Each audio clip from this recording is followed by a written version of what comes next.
in madaxweyne la noqdo guul maaha ee waa mas'uuliyad la kororsaday in lacag badan la helaa guul maaha ee waa mas'uuliyad la kororsaday in magac weyn la helaa guul maaha waa mas'uuliyad la kororsaday laakiin ama madaxweyne ahaw ama taajir ahaw ama magac lahaw ama miskiin ahaw inaad ilaahay raalli gelisaaba guula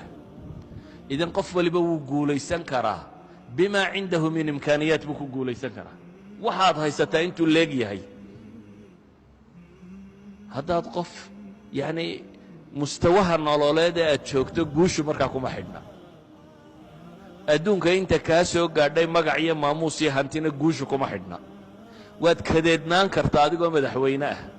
waad kadeednaan kartaa adigoo taajir ah waad kadeednaan kartaa adoo magac iyo maamuus leh waanaad kadeednaan kartaa adigoo faqiir ah intaba kadeedku wuu la socon karaa guushuna way la socon kartaa idan guush iyo kadeedku ama guush iyo guuldarradu kuma xidhna waxa gacantaada ku jira iyo magac iyo maamuuska aad leedahay inta uu leegyahay kuma xidhna taa kuma xidhna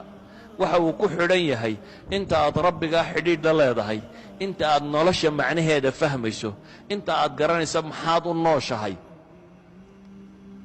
qof hadduu maanta dhaqaaqo socdaal galo meel uu socdaana aanay jirin se uu yidhaahdo mar qudha nasan maayo ow daalo daalo daalo muxuu kororhsaday waxba ma kororhsan soo maaha laakiin haddaad hadaf leeday haddaad rabto inaad berbere gaadho waa hadaf la garanaya mar umaad gaadhi doontaa waa hadaf muxadada nolosha haddaad hadaf dhaba ka yeelan weydo 60 sano ama 70 sano lagu siiyey way dhammaanaysaaye haddaad hadaf ka yeelan weydo oo ah inaad rabbigaa raalli geliso